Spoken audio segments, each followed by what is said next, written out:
akıllı başlıca yarım var menin aydan oğudun.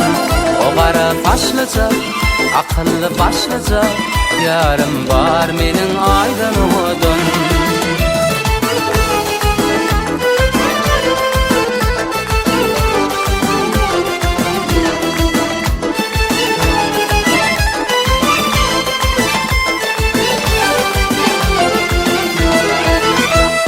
Şehir midin bevlitin meni şahir ettin mehri cemal.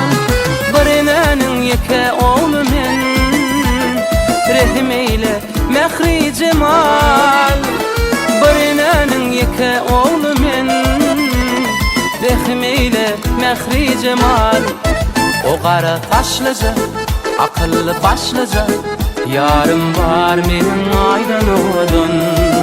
O qara taşlıca akıllı başlıca yarım var menin aydan oğudun.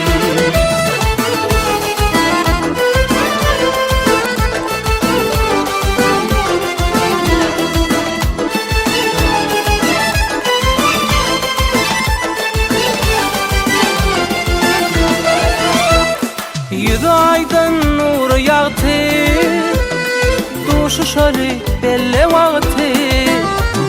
Seni gülüm taptım bağtı, rehim eyle mehri cemal.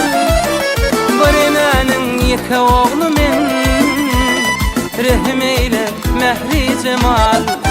O qara taşlıca akıllı başlıca yarım var menin aydan oğudun.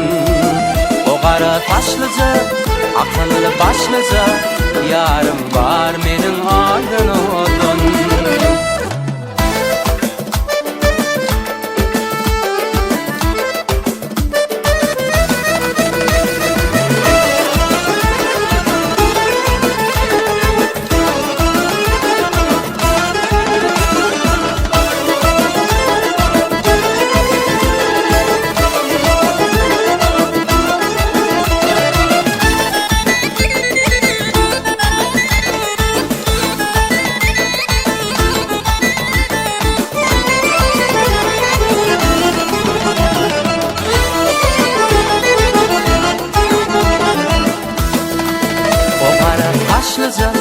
Akıllı başlıca yarım var menin aydan oğudun.